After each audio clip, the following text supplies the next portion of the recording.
민간경비 13주차입니다. 이번 시간에는 민간경비의 조직화부터 같이 보도록 하겠습니다. 민간경비의 조직화라는 것은 어떻게 조직하고 어떻게 운용하는가에 대한 원리입니다. 조직화에 대한 내용은 어떻게 조직하느냐에 따라서 자체경비와 계약경비로 나눕니다. 자체경비라는 것은 조직이 자체적으로 경비 업무를 수행하는 것을 자체경비라고 하고요. 계약경비라는 것은 외부 민간경비 전문 회사에 경비 업무를 맡기는 것을 계약경비라고 합니다. 그래서 자체적으로 경비를 하는 것을 다른 말로 내부경비라고 하고 계약경비를 외부경비라고도 합니다. 운영 방식에 따라서는 인력경비와 기계경비로 나눌 수 있습니다. 인력경비는 경비 업무의 주된 수단이 사람이 되는 것이죠. 기계경비는 기계경비의 주된 수단이 기계적 장치가 되는 것입니다. 그렇지만 온전히 기계도 사람이 일부분을 운용하는 역할을 담당하고 있는 것이죠. 기계경비와 관련해서는 통제센터의 경비원이나 출동경비원들 같이 사람들이 같이 이 기계적 수단과 같이 운용되는 방식을 취하고 있습니다. 다음 민간경비 업무의 특수성을 살펴보겠습니다. 민간경비는 경찰의 특수성과 유사한 측면이 많습니다. 경찰의 특수성이라고 한다면은 위험성, 돌발성, 기동성, 권력성, 조직성, 정치성, 고립성, 보수성 등이 있습니다.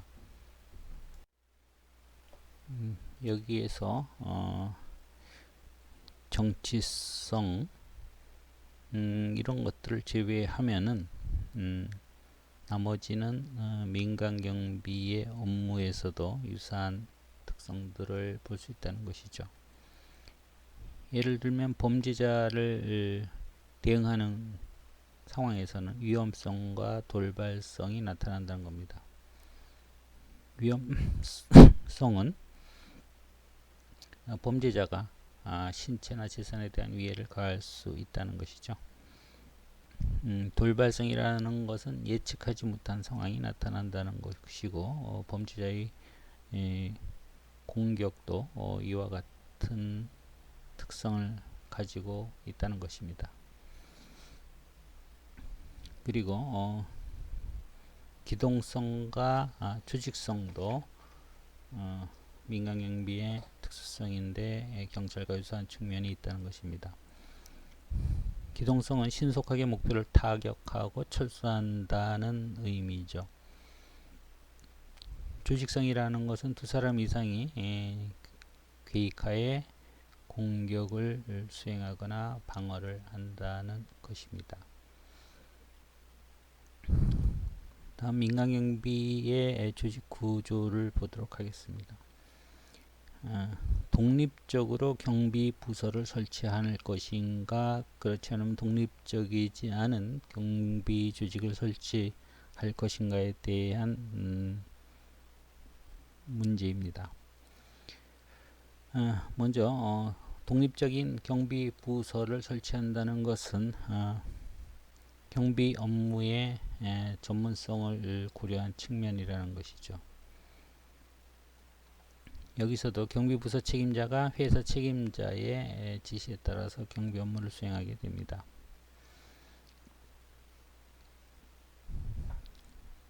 다음으로 독립적이지 못한 경비 조직은 주로 회사의 일반 관리부서 내에 경비부서가 따로 있는 것이죠.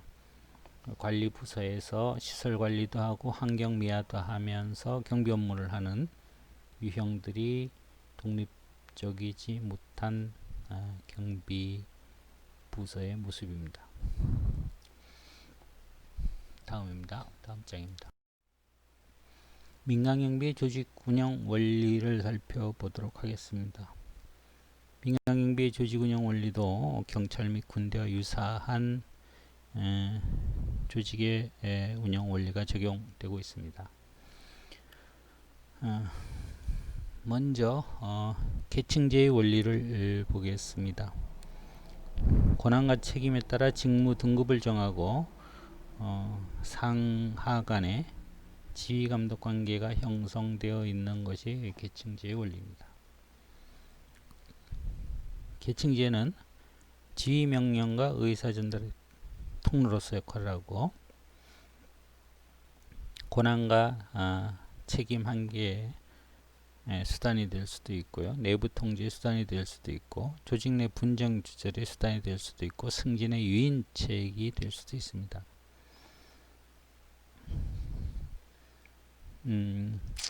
그러나 다른 측면에서 본다면은 관리자가 독단적인 의사결정을 할 수 있고 인간관계 형성에 저해를 가져올 수 있고 조직의 경직화, 의사소통의 왜곡 등을 가져올 수 있고 새로운 지식이나 기술 도입의 신속성이 곤란하다는 측면, 이런 측면을 가지고 있는 것을 계층제라고도 합니다. 다음 통솔 범위의 원리입니다. 한 사람의 상관이 관리할 수 있는 부하의 수가 통솔 범위의 원리입니다. 보통 한 사람이 적절하게 관리할 수 있는 부하의 수가 4, 5명 정도라고 알려져 있습니다. 그렇지만은 업무 형태가 단순하거나 좀 편리한 경우에는 더 많은 인원을 관리할 수도 있는 상황이 되기도 합니다. 다음 명령 통일의 원리가 있습니다. 이것은 한 사람의 상관으로부터 지시를 받아야 한다는 것이죠. 민간 경비 부서에서도 근무하는 경비원은 자기를 관리하고 있는 상관으로부터 명령을 받고 그 사람에게 일어나는 일을 보고해야 된다는 것입니다. 만약 여러 사람의 관리자로부터 명령을 받게 된다면 업무 수행에 차질이 생긴다는 것이죠. 그렇지만 또 명령 통일의 원리는 한 사람의 상관을 통한 의사 전달만 고집할 때 업무의 효율성을 저해할 수도 있는 측면이 있습니다. 다음 전문화의 원리입니다. 전문화는 특정 업무에 대해서 많은 지식과 경험을 가지고 있는 사람들이 업무를 하게 된다는 것이고요. 분업의 원리라고도 합니다. 한 가지를 지속적으로 오래 하다 보면 전문성이 생긴다는 의미도 가지고 있는 것입니다. 이런 것들이 효율적이라고도 볼 수 있는데 자칫 업무를 너무 세분화시켜서 전문화한다는 것은 구성원들 간의 통합을 저해할 우려가 있다고 보기도 합니다. 다음 조정과 통합의 원리입니다. 목표 달성을 위해 사회 조직 간의 업무의 통일성을 유도하는 것이 조정과 통합의 원리입니다. 모든 조직에 있어 조정 통합의 원리는 중요하게 작용합니다. 왜냐하면 오늘날 조직은 내부적으로 복잡하게 분업화 전문화되어 있어서 이러한 것들이 조직이 지향하는 목표를 달성하는 방향으로 표출될 수 있도록 정리를 하는 것이 매우 중요한 측면이 있습니다. 이런 조정 통합의 원리는 리더십과도 밀접한 관련이 있습니다. 다음 장입니다. 다음은 조직 중에서 자체 경비와 계약 경비에 대해서 알아보도록 하겠습니다.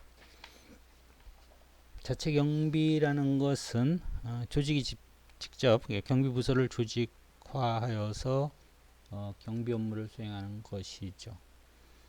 보통 대규모 시설에서 많이 운영하고 있습니다. 공장, 금융기관, 빌딩, 호텔 등에서 자체 경비를 운영하고 있습니다.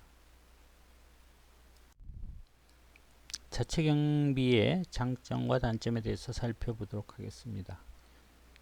먼저 자체 경비의 장점을 살펴보면은 사용자에 대한 충성심이 계약 경비원들보다는 훨씬 더 강하다는 것이죠. 그리고 높은 인센티브가 있습니다. 보통 정규 직원으로 회사 내외에서의 승진도 가능하고 이런 경비원들에게 주어지는 보상도 더 큰 것이죠. 그 회사에 대한 높은 관련 지식이 있고 조직 구성원들에 대해 잘 알고 있어서 그런 사람들에 대해서 적절하게 태도를 취할 수 있다는 장점이 있습니다. 또 비교적 사기가 좋고 그렇기 때문에 낮은 이직률을 보여주고 있습니다.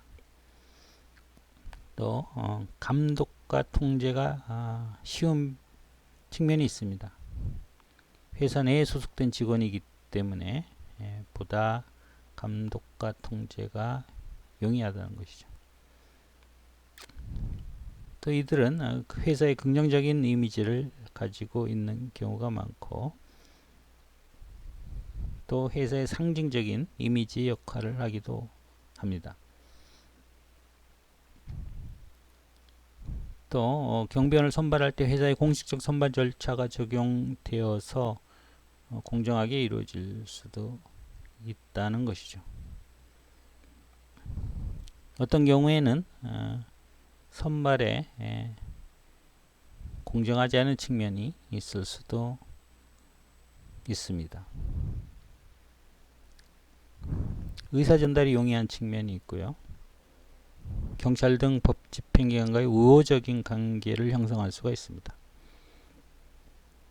자체 경비의 단점을 보면은 먼저 비용이 높다는 것입니다. 계약 경비에 비해서 여러 가지 비용이 많이 드는 것인데 그런 것들은 보험, 장비, 교육, 훈련, 사회보장 이런 것들에 대한 비용이 지출되기 때문입니다. 또 노동조합 결성 및 가입 문제가 있고요. 또 직무 수행에 있어서 다른 부서의 직원들과 지나치게 친밀한 관계를 형성하기 때문에 효과적인 경비 업무를 수행하지 못할 수도 있다는 것입니다. 행정적 관리적 부담을 가진다는 것은 단점으로 볼 수 있습니다.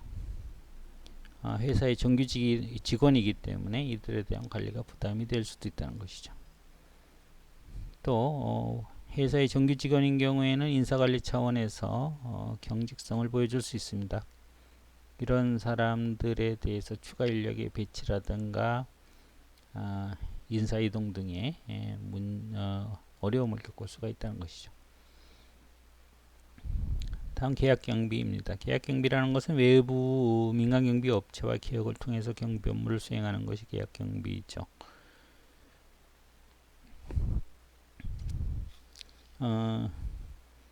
현행 경비업법은 이런 계약경비를 전제로 해서 운용되고 있는 것입니다. 계약경비의 장점과 단점에 대해 살펴보도록 하겠습니다. 계약경비의 가장 큰 장점 중에 하나가 바로 비용 절감이라는 것입니다. 계약경비는 주로 비용이 이 자체경비보다 저렴하게 들어간다는 것이죠.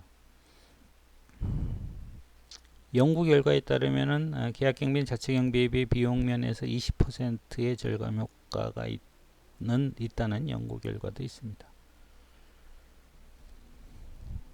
여기에서 자체경비원에 대한 보험부담금, 퇴직금, 사회보장, 의료비, 휴가 및 병가 관련 비용 등이 제외되는 상황에서의 절감 효과이기 때문에 이런 것들을 포함하게 되면은 더 많은 비용 절감 효과가 나타날 수도 있습니다.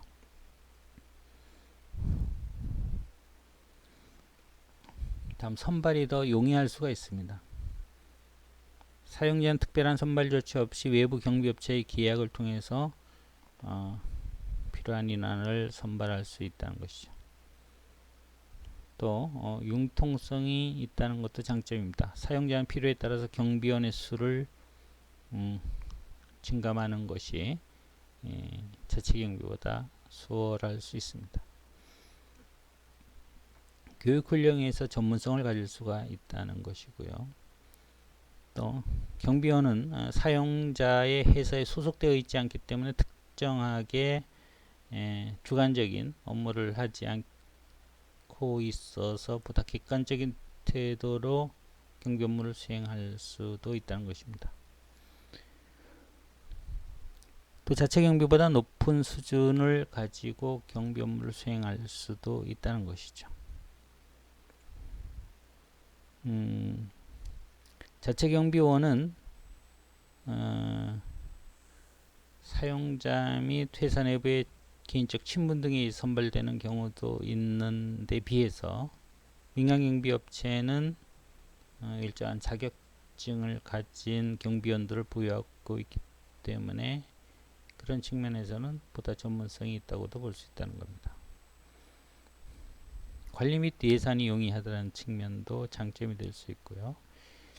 또 경비원들은 사용자가 아닌 경비회사에 소속되어 있어서 근무지 내에서 노조를 결성하지 않기 때문에 이런 것도 장점으로 볼 수 있다는 것입니다.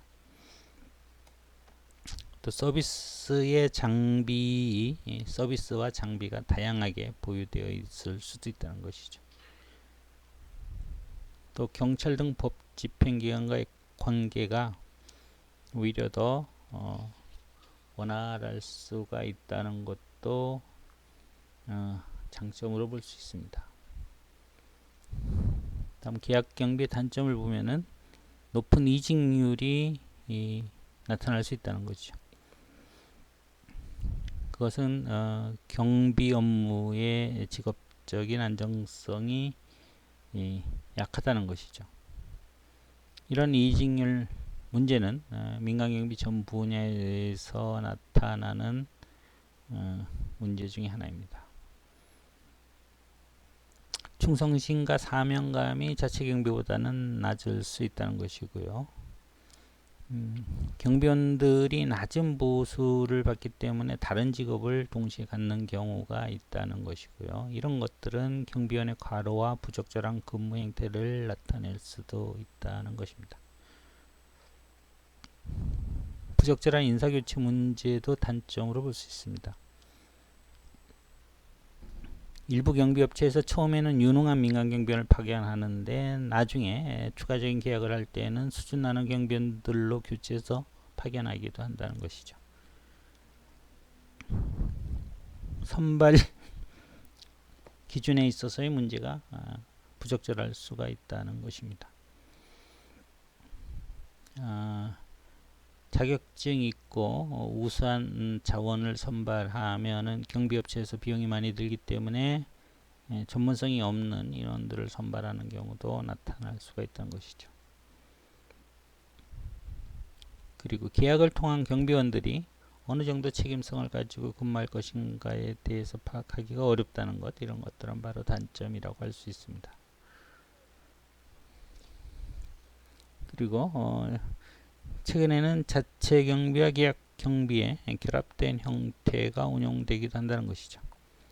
그래서 경비 책임자는 자체적으로 임명해서 충성심 있는 사람들로 책임자를 지정하고 경비원들은 비용절감 차원에서 외부에서 충원하여 운영하는 방법이 있다는 것이죠.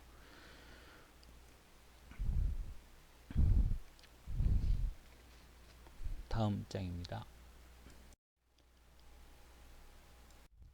인력 경비와 기계 경비에 대해서 알아보겠습니다. 인력 경비는 경비 수단이 사람이 되는 것이죠. 사람이 범죄 및 각종 위험 요소를 예방하고 대응하는 활동을 하는 것이 인력 경비입니다. 인력 경비의 적용 대상들이 주로 상주 경비가 되겠습니다. 상주 경비라는 것은 산업시설, 아파트, 빌딩, 캠퍼스, 상가 등의 시설 내에서 고정적으로 일정하게 상주하면서 경비를 실시하는 것을 의미합니다. 보통 시설 내에서 숙식을 해결하면서 근무하는 형태를 가지고 있습니다. 다음으로 순찰 경비가 있는데 이것도 주로 사람이 담당하게 되는 것이죠. 일정 구역을 정기적 또는 비정기적으로 순찰하는 형태입니다. 또 요인 경우도 사람이 주로 하게 되는 것이죠. 다음으로 혼잡 경비가 있는데요. 기념행사, 공연 등 군중들이 많이 모이는 이런 곳에서 경비를 하는 것들이 혼잡 경비입니다. 경찰은 이익을 향하는 단체가 혼잡 경비의 책임을 지도록 수익자 부담 이론에 의하여 책임을 질 수 있도록 이렇게 관리하고 주도하는 추세가 점점 나타나고 있는 상황입니다. 인력 경비의 장점과 단점에 대해서 알아보겠습니다.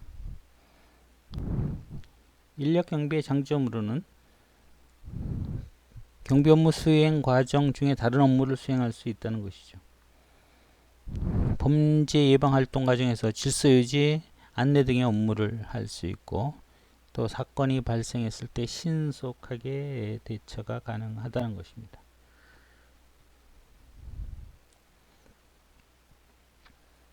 무인기계 경비가 첨단 기계 장치를 설치했다 하더라도 현장에 대응 요원이 도착하는 데는 일정한 시간이 소요됩니다. 그러나 경비원이 상주하여 근무했을 때는 바로 신속하게 대응할 수 있다는 것은 장점으로 볼 수 있다는 것이죠. 다음 인력 경비의 단점을 보면은 인건비가 많이 들어간다는 것이 가장 큰 단점이라고 볼 수 있습니다. 또 사고 발생 시 인명피해의 우려가 있다는 것, 또 경비원이 부상이나 화재 진압을 할 경우에 외부에 연락이 곤란한 경우가 발생하고 야간 시간대는 업무 효율성이 저하된다는 것은 단점으로 볼 수가 있습니다.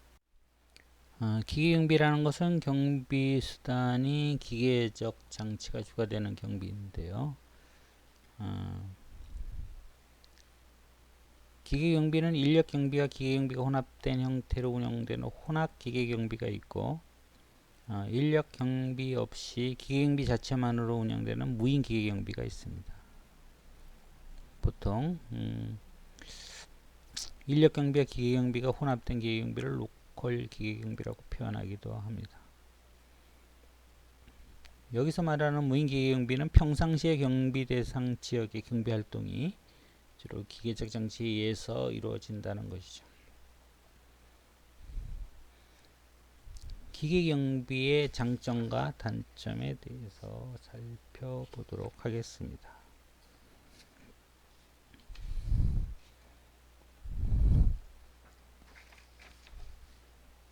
먼저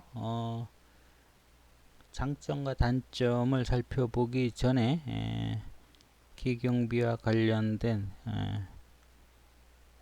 내용들을 좀 더 살펴보면은요. 혼합 기계경비라고 하는 것을 보통 일정한 지역을 담당한다는 의미에서 로컬 기계경비라고도 하는데요. 이것은 경비 대상 시설에 CCTV와 같은 감시 장치를 설치해 놓고 경비원이 상주하면서 이상이 발견되었을 때 대처하는 시스템이라고 할 수 있습니다. 대형마트나 빌딩, 공장, 호텔 등에서 이런 것들을 운용하고 있습니다. 주로 혼합기계 경비는 좀 큰 규모가 큰 시설들에서 사용하고 있고요. 무인기계 경비는 비교적 소규모 상업시설에서 많이 사용하고 있습니다. 옷가게, 보석점, 문구점, 서점 등에서 사용하고 있고 일반 가정 등에서 이용되고 있습니다. 상주 경비원을 두지 않고 있어서 무인 기계 경비라고 합니다. 감지기와 송수진 장치, 전원 장치, 출입 관리기 등을 설치하고 외부에 위치한 경비회사의 관제센터에서 통신망으로 이상 징후를 발견하면은 출동 요원에게 출동하라고 지시를 하는 유형이 되겠습니다. 기계경비 시스템의 구성과 관련 기능을 좀 보도록 하겠습니다. 보호시설에 감지기를 설치하고 또 신호 수신기를 설치합니다. 중앙통제센터와 온라인으로 시스템을 구축하게 되는 것이죠. 통제센터에서 24시간 동안 항상 이상정보를 탐지하고 이상정보 발생했을 때는 출동경비원을 출동시켜서 상황에 대응하도록 하는 것입니다. 유형은 그 기본 요소는 불법 침입에 대한 감지를 하고 감지 및 경고를 하고 이걸 침입 정보를 보통 중앙관제센터에 전달하게 되면은 출동 요원이 대응하는 태세로 이루어집니다. 기계경비는 점점 범죄 예방뿐만 아니라 토탈 시큐리티라고 해서 다양한 안전에 대한 대응까지 기계경비가 담당하게 되는 것이죠.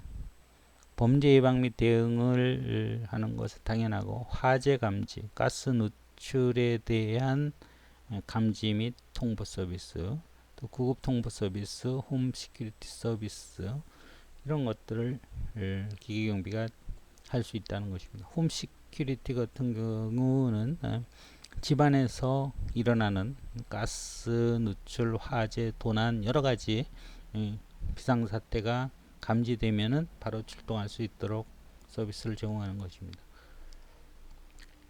또 설비가 이상했을 때 알려주는 서비스도 기계경비의 기능에 포함될 수 있는 것이죠.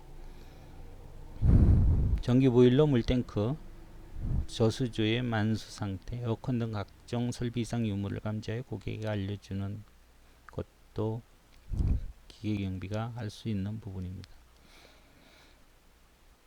또 설비 제어 서비스도 기계경비가 하고 있습니다. 은행 자동화 코너와 같이 출입문, 전등, 안내방송, 현금, 자동 지급기, 전원 등의 설비가 프로그램에 의해서 자동적으로 제어되게 됩니다. 일정한 시간이 되면은 자동화 기기의 문이 열리고 가동되게 되고 일정한 시간이 되면은 가동이 중단되고 그 문이 잠기거나 또는 잠길 수 있도록 하고 또 이중 셔터가 있는 경우는 셔터가 내려오는 역할까지 기계경비가 시스템에 의해서 프로그램에 의해서 실행되고 있는 것입니다. 기계경비의 장점 중에 가장 큰 것이 바로 경비 절감이 되겠습니다. 초기 비용 설치가 많이 소요될 수도 있습니다. 그렇지만 장기적으로는 훨씬 비용이 적게 들어간다는 것이죠. 또 감시 기록을 유지할 수 있다는 것은 사후에 범죄 수사할 때 단서 등으로 활용될 수 있습니다. 24시간 동일한 조건으로 지속적 감시가 가능하다는 것이 있죠. 사람의 경우에는 특정한 지역을 계속 감시하기 곤란한 측면이 있죠. 사람이 피곤하게 되면은 지속적으로 감시할 수 있는 능력이 저하될 수도 있다는 것입니다. 인명피해를 예방할 수 있다는 것이죠. 직접 범죄자가 들어와도 사람을 다치게 하지는 않을 수 있다는 것입니다. 또 이런 CCTV 같은 경우에는 보여주는 것만 해도 범죄 예방의 역할을 할 수도 있다는 것입니다. 기계경비의 단점입니다. 단기적으로 고비용을 요구할 수도 있다는 것입니다. 아파트 단지의 CCTV 설치 문제가 초기 비용 부담으로 보류되는 경우가 많이 있다는 거죠. 처음에 기계장치를 설치하는데 많은 비용이 들어갈 수도 있다는 것입니다. 또 단점으로는 기계경비를 맹신했을 경우 범죄자들에게 역이용당할 수도 있다는 것입니다. 출입문에 설치된 경보 시스템의 경우에 주간에는 작동시키지 않는 경우가 있는데 사람들이 너무 많이 출입하게 되면은 매번 경보장치가 울리는 것이 업무를 하는데 효율을 떨어뜨린다고 해서 주간엔 가동시키지 않는 경우가 있는데 이런 것들을 범죄자들이 알게 되면은 이용하기도 한다는 것입니다. 또 기계경비의 단점 중에 하나가 오경보의 문제가 발생합니다. 기계장치의 자체적 결함이나 이용자가 부적절하게 작동한다든가 또 미세한 환경 변화에 작동하는 경우가 있는데 이런 오경보가 많이 발생한다는 것이 기계경비의 문제점 중에 하나입니다. 또 기계경비의 유지 보수 비용이 많이 들어갈 수가 있다는 것이죠. 전문적인 인력이 투입되어야 되는 상황이 많이 있다는 것입니다. 기계경비에 문제가 있으면 일반인들이 쉽게 보수하거나 수리하기 어렵다는 것이죠. 또 경찰의 입장에서는 경찰관서에 직접 연결하는 기계경비 시스템에 대해서는 거부감을 가지고 있다는 것이죠. 시민들에 대한 범죄 대응 활동에도 부담을 느끼고 있는데 기계경비 시스템까지 경찰이 대응해야 된다는 것에 대한 부담이 있다는 것입니다. 다음 장입니다. 다음 민간경비 채용에 대해서 살펴보도록 하겠습니다. 보통 인사가 만사라는 말이 있는데 이것은 유능한 인적 자원을 확보하고 적재적소에 배치하는 것은 매우 중요한 일이라는 것이죠. 그래서 적절한 인사관리가 이루어지는 것이 어느 조직에서나 매우 중요하다는 것입니다. 과거에는 부적격자를 배제하는 소극적 인사를 했다면 오늘날에는 유능한 인재를 발굴하는 적극적 인사를 단행하고 있는 추세라는 것입니다. 민간경비의 채용에 있어서 신규 채용이 매우 중요하다는 것이죠. 민간경비 서비스 질을 결정하는 중요한 요인이 바로 민간경비원의 자질이라고 볼 수 있고 어느 조직이나 마찬가지일 것입니다. 그 조직에서 어느 정도 좋은 조직이냐 하면은 유능한 사람들이 많이 있는 조직이 좋은 조직이라고 할 수 있을 것입니다. 인기 직종은 높은 경쟁률을 보여주고 우수한 인재가 지원하게 되고 비인기 직종은 그렇지 않다는 것이죠. 경쟁률도 낮고 보통 이하의 지원자들이 몰려 온다는 것이죠. 그것도 많이 몰려오는 것도 아닐 수도 있는 상황들, 이런 것들이 인기 없는 직종에 대한 현실이죠. 신규 채용의 중요성을 보면은 어떻게 보면은 선순환이냐 악순환이냐에 대한 첫 단추가 될 수 있다는 거죠. 인기 직종 같은 경우는 높은 경쟁률 우수 인재가 들어오고 대우가 좋으니까 계속 좋은 사람들이 들어올 가능성이 있고 그렇지 않은 비인기 직종의 경우에는 낮은 경쟁률 또 낮은 보수 수준 그러니까 보통 이하의 자원들이 몰려온다는 것이죠. 그렇기 때문에 이런 신규 채용을 할 때 악순환의 첫 단추 새로운 사람들이 들어오는데 경쟁력이 일반적으로 낮은 사람들이 들어오게 되면은 계속 그 낮은 업무 행태 또는 뭐 높은 이직률 이런 안 좋은 악순환이 계속 이어지는데 여기에 새로 들어오는 신규 채용되는 사람들이 중요한 역할을 한다는 것입니다. 그래서 민간경비는 이런 수준 낮은 인적 자원이 들어오게 되면은 계속 열악한 보수 높은 이직률을 보이기 때문에 좀 우수한 사람들이 들어왔으면 하는 이런 기대가 있다는 것이죠. 한국 표준 직업 분류에 보면은 이런 경비 업무에 종사하는 사람들 단순 노무 종사자로 분류하고 있어서 초등학교를 졸업하면 할 수 있는 직업으로 분류하고 있다는 것이죠. 민간경비의 지원 자격을 보게 되면은 경비업법에 규정되어 있는 것들은 보통 연령에 대한 규정을 하고 있습니다. 만 18세 일반 경비원이나 경비지도사는 만 18세 미만인 자, 그리고 한정 후견인, 피한정 후견인 이런 사람들에 대해서는 결격 사유로 규정하고 있습니다. 파산 선고를 받고 복권되지 아니한 사람, 이런 경우에도 결격 사유로 인정하는 것이죠. 피성년 후견인, 피한정 후견인입니다. 예전에는 이런 것들을 금치산자, 한정치산자 이런 용어를 썼는데 최근에는 피성년 후견인 또는 피한정 후견인으로 용어를 바꿔 사용하고 있습니다. 금고 이상의 실형의 선고를 받고 형의 집행이 종료되거나 집행이 면제된 날로부터 5년이 지나지 아니한 사람, 이런 사람들도 결격 사유가 됩니다. 특수경비원의 결격 사유 같은 경우에는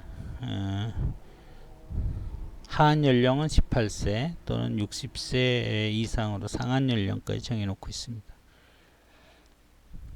그리고 피성년 후견인, 피한정 후견인들도 경비 업무를 할 수가 없습니다. 이런 사람들은 자기 자신에 대한 의사결정을 제대로 하기 힘든 사람이기 때문에 다른 사람의 신체 재산을 지켜주는 경비원으로서의 업무를 하기에는 부적절하다고 보는 것이죠.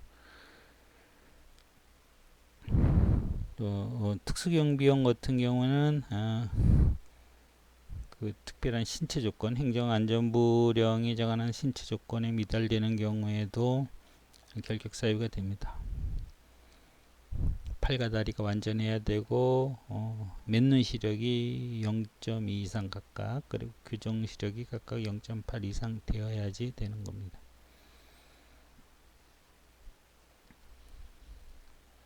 청양경찰의 결격 사유도 공무원법에서 정하고 있는 이런 유사하게 결격 사유를 규정하고 있습니다. 형을 받거나 이런 경우에는 일정한 기간이 지나야 되거나 또는 그 자격 상실 또는 정지되면은 결격 사유에 해당되고 있습니다. 청원경찰법 시행령에 보면은 청원경찰은 18세 이상 또는 50세 미만으로 규정하고 있습니다.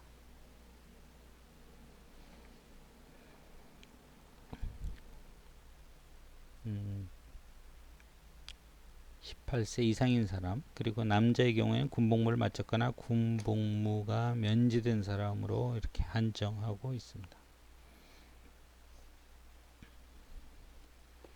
다음 장입니다. 민간경비원의 채용상 문제에 대해 살펴보도록 하겠습니다. 선발 과정이 매우 형식적이라는 것이죠. 그리고 절차가 생략되는 경우도 많이 있다는 것입니다. 축제 등 대규모 행사 시 안전요원 모집 광고는 외형적인 신체 조건만 보고 채용하는 경우도 많은 상황입니다. 또 경비 업무를 잠시 동안의 아르바이트로 생각하기도 한다는 것이죠. 경비업체는 정식 직원을 고용하기보다는 수시로 신규 채용하여 현장에 투입하는 것이 경제적이라고 생각하고 있습니다. 낮은 보수 등 열악한 근무 여건은 근무 여건 이런 것들, 그리고 경비업체의 영세성은 우수 인력을 확보하는 데 어려움이 있다는 것이죠. 또 무자격자에 의해서 업무가 수행되기도 한다는 것이죠. 정식 경비원으로 등록되지 않은 인력들이 많이 있다는 것입니다. 교육 이수증도 없고 경비 관련 교육 훈련도 받지 않은 경우가 많이 있다는 것입니다. 또 프리랜서가 많이 있다는 것이죠. 프리랜서라는 것은 자유계약 근로자라고 합니다. 정식 직원으로 파악되지 않는다는 것이죠. 경비업체의 하청을 받아서 공연 행사 등에 주축이 되고 있어서 문제가 되는 부분이 됩니다. 경비업체에서 노사 분쟁 현장에 투입될 경우에 관할 경찰서에 신고하도록 되어 있고, 경찰서에서는 인원들의 본인 여부와 불법 무기류 등에 대해서 확인해야 하고, 노사 충돌이 발생하지 않도록 예방 조치를 취해야 함에도 불구하고 실제로는 좀 소극적으로 대응하고 있다는 것입니다. 또 민간경비 보조원 제도라는 것이 일본에서 운영되고 있는데, 이것은 정규 민간경비원의 보조 역할을 하는 사람들입니다. 학생들이 아르바이트를 하거나 주부들이 파트타임으로 근무하는 임시경비원이 상당수에 이른다는 것입니다. 여기에서 저자는 이런 우리나라 민간경비원의 전문성 수준이 높지 않음에도 불구하고 이런 민간경비 보조원을 두는 것은 적절하지 않을 수 있다고 봅니다. 그렇지만은 현실적으로 보면은 이런 아주 파트타임 형식으로 경비 업무를 수행하는 경우가 많기 때문에 이런 것들을 좀 장기적으로 봤을 때 자격 조건 이런 것들을 좀 단계적으로 좀 조직화해서 민간경비 보조원들이 민간경비를 좀 도와서 일을 할 수 있도록 이렇게 만드는 것도 뭐 고려해 봐야 될 필요가 있지 않은가라고 보고 있습니다. 다음 교육훈련에 대한 내용입니다.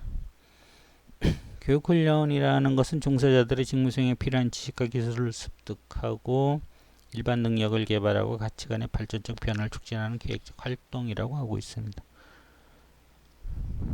교육훈련의 목적은 조직의 목표 달성에 기여하고 사기의 재고와 경력의 발전 기회가 될 수 있고,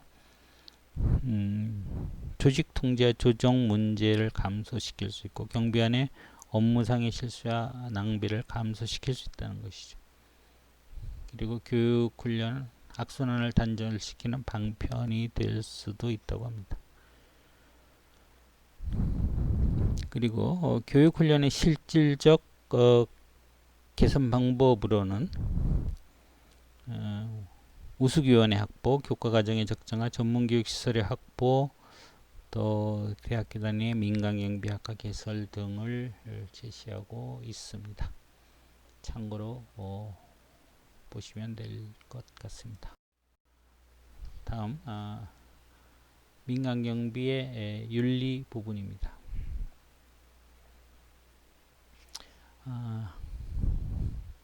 민간경비의 윤리 문제는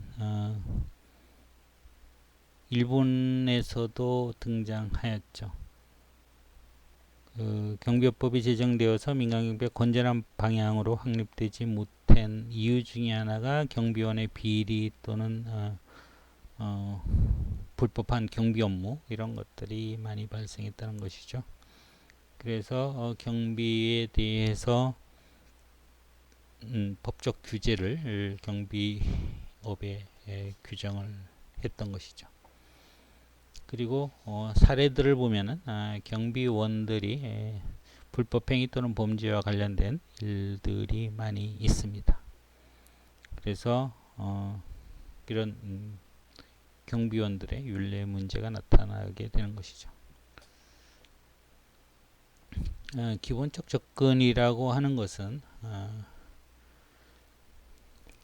낮은 급여를 주면서 높은 윤리성을 요구하는 것은 다소 무리가 따를 수도 있다고 보는 측면이 있는 것이죠. 그리고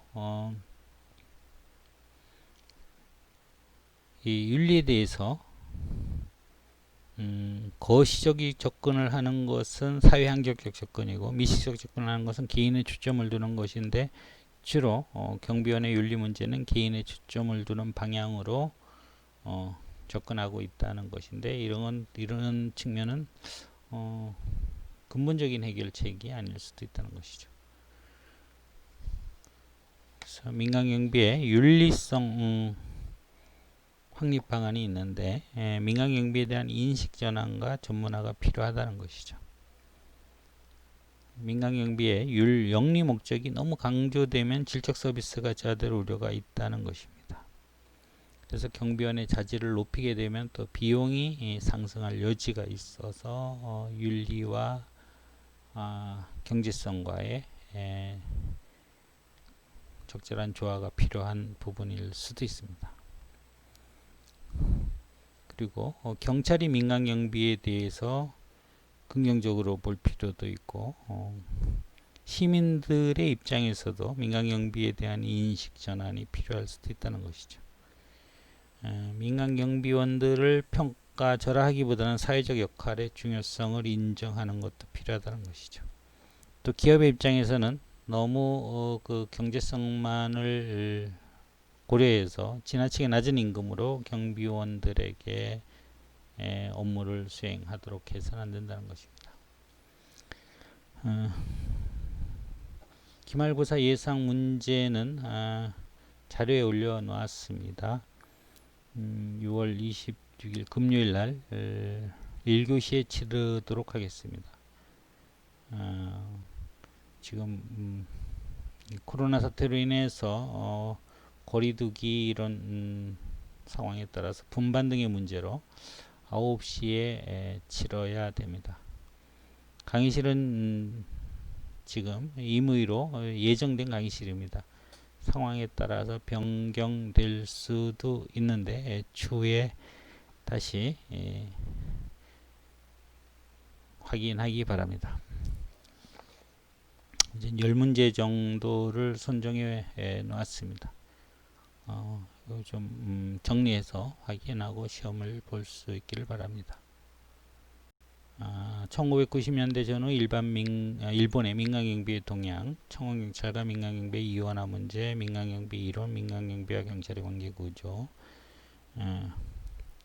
경비업법 제17차 개정의 문제점과 개선 방안, 민간경비원 관리감독 자격증제도, 자체경비와 계약경비 비교, 인력경비와 기능 비교, 민간경비원 채용상 문제, 범죄 예방의 구조 모델, 이것은 다음 시간 강의에 한번 다뤄볼 내용입니다. 이런 정도 한번 살펴보시고